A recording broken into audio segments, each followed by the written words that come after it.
Bonjour et bienvenue pour une nouvelle vidéo, je suis ravi de vous retrouver. Aujourd'hui, nous allons parler du pitch deck de Global Macro Investor qui vient encore de nous sortir des charts du futur et donc je voulais vous en parler. Je suis en train également de préparer une vidéo qui prend finalement plus de temps à produire, c'est pour ça que je vous sors cette vidéo un petit peu intermédiaire pour quand même que vous ayez quelque chose d'intéressant à regarder. Allons sans plus tarder au graphique qui pour moi est le plus important pour bien comprendre le problème ici, c'est bien évidemment la liquidité et ici c'est leur propre index, donc ils mettent plus que M2, M2 est déjà un bon indicateur, mais ici ils mettent d'autres choses pour calculer la liquidité parce que les banques centrales n'utilisent plus seulement M2 comme jusqu'en 2020, enfin avant le Covid, donc 2019, mais elles utilisent d'autres mécanismes pour injecter de la liquidité et donc cet index ne prend pas seulement en compte M2 mais bien tous les autres facteurs qui font augmenter la liquidité. Et donc vous voyez que effectivement le graphique tient toujours avec une augmentation annuelle de plus ou moins 8%. Ça veut dire quoi? Ça veut dire que techniquement, il y a plus de dollars, donc il y a 8% de plus de dollars par an en circulation dans l'économie. Alors, ça veut dire que le dollar finalement se déprécie d'un certain pourcentage. Ici, dans leur deck, ils pensent que ça se déprécie à 8%, je pense personnellement que ça se déprécie d'un peu moins, mais voilà, aujourd'hui je voulais présenter leur vision. Comme vous pouvez le voir également sur ce graphe, c'est l'indice de la liquidité totale. Ça veut dire quoi? Ça veut dire qu'ils ne prennent pas en compte, comme je l'ai dit donc précédemment, uniquement les dollars, mais également les euros, également les yens japonais et les yuan chinois. Après ça, donc le slide suivant, ils nous disent que depuis 2008, effectivement, tout est cyclique. Alors pourquoi? C'est principalement à cause du refinancement de la dette. Donc comme je vous l'ai dit dans la vidéo précédente, on a une baisse de la dette privée au profit d'une augmentation de la dette publique. Alors on le voit ici, la maturité la distribution des maturités, donc des bons du trésor, on voit que ici aux États-Unis, on a principalement des maturités qui vont de 1 à 5 ans. Le reste, c'est quand même très marginal, mais donc on a les 70%, 70 pour les Français, des bons du trésor qui ont une maturité de plus ou moins 5 ans. Ça veut dire quoi? Ça veut dire qu'on a des cycles qui sont entre donc 4 et 5 ans qui correspondent à la durée de maturité de ces bons du trésor parce que tous les 4 à 5 ans, ils doivent refinancer leur dette, c'est-à-dire donc réinjecter des liquidités dans ce système en vendant des bons du trésor. Et donc vous voyez que Bitcoin est donc également très cyclique avec donc des espèces de saisons.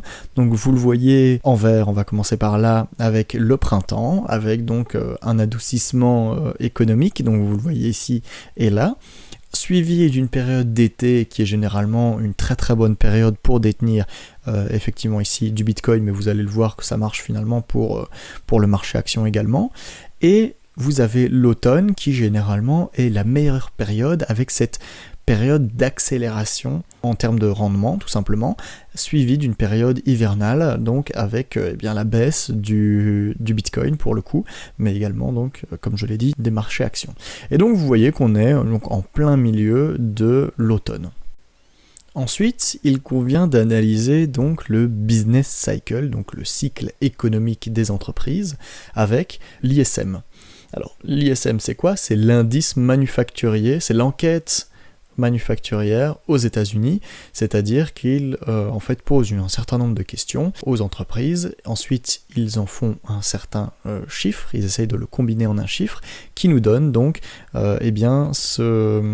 cet indice qui finalement, on le voit, est fort cyclique.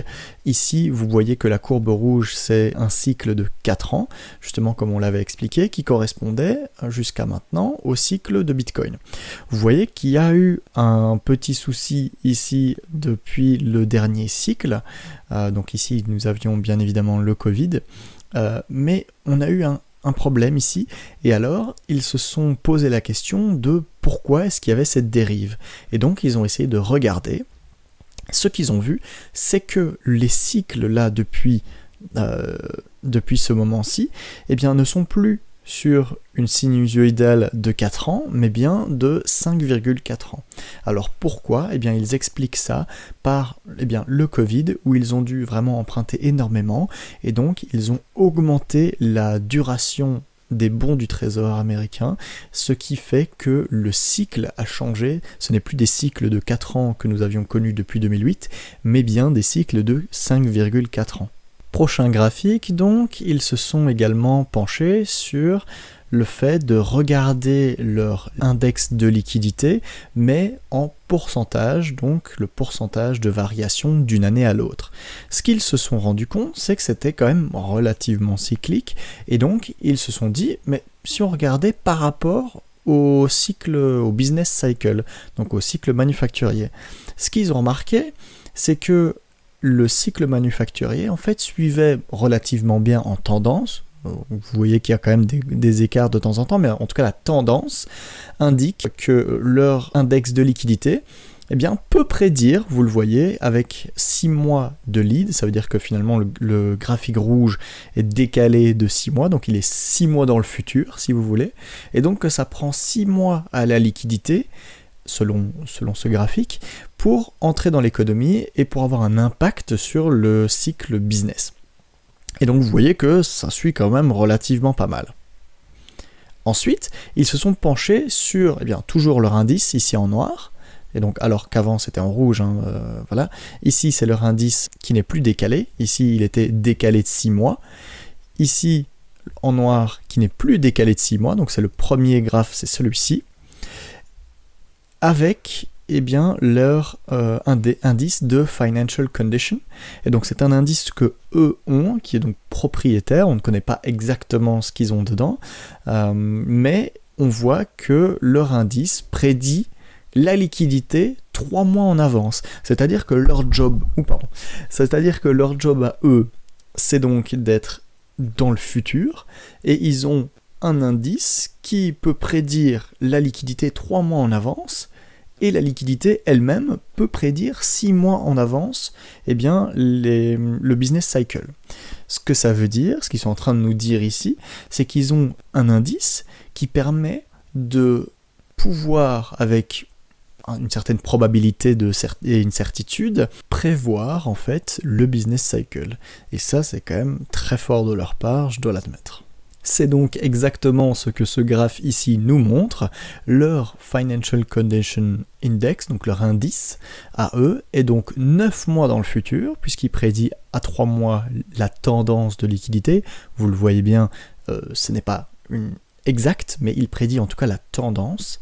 Et donc vous voyez que la liquidité prédit le business cycle à 3 mois. Ça veut dire donc qu'ils sont 9 mois dans le futur. Une dernière chose dont je voudrais parler, c'est effectivement cette avance entre leur Financial Condition Index et la liquidité, qui pointe donc à une tendance à la hausse de la liquidité.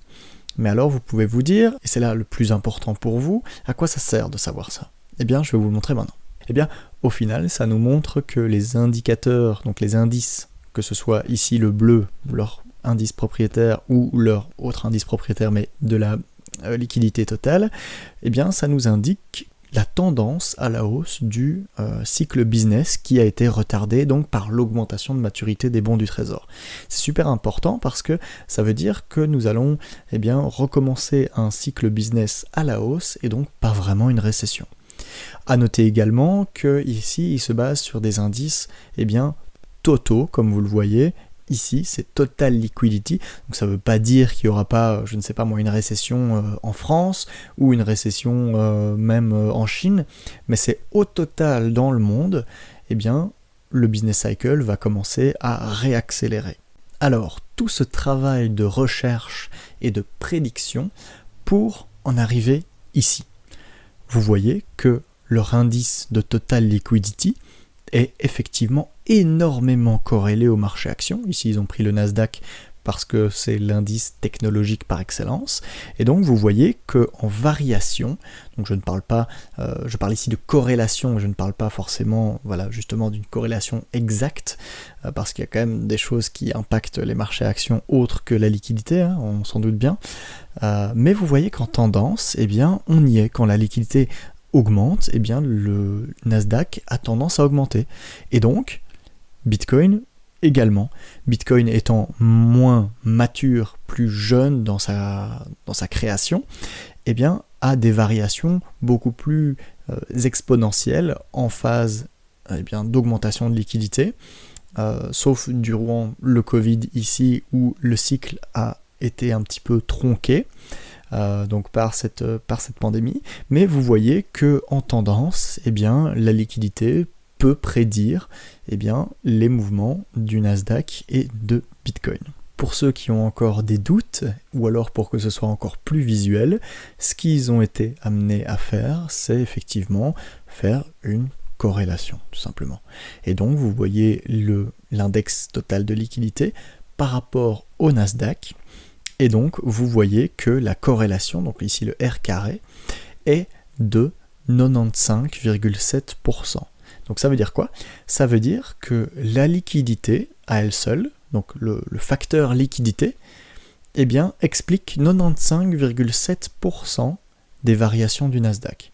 Ça veut dire également donc qu'il y a 4%, 4,3 même %, des variations du Nasdaq qui sont expliquées par autre chose que la liquidité. Ça veut dire que les tarifs de Trump, une potentielle mésentente entre deux acteurs, je ne parle pas ici de guerre bien évidemment, je parle de business as usual comme on dit, donc de vie normale, hors guerre, eh bien vous voyez que les variations du Nasdaq ne sont expliquées qu'à 4,3% et que 95,7% des variations est expliquée uniquement par la liquidité, ce qui est dingue. Et on peut faire la même chose avec Bitcoin. Bitcoin étant, comme je l'ai dit, beaucoup plus volatile, eh bien, la liquidité explique tout de même 90% des variations du Bitcoin. C'est complètement lunaire, parce que ça veut dire qu'il y a 10% d'autres choses que la liquidité qui explique la variation. C'est totalement lunaire. Merci d'être arrivé jusque-là, je vais m'arrêter là pour ne pas trop spoiler le deck. En tout cas, si vous aimez ce genre de contenu ou si vous voulez que j'aille encore plus loin dans les graphiques proposés donc par ce fonds d'investissement, eh bien dites-le moi en commentaire et je ferai une seconde vidéo. Au revoir.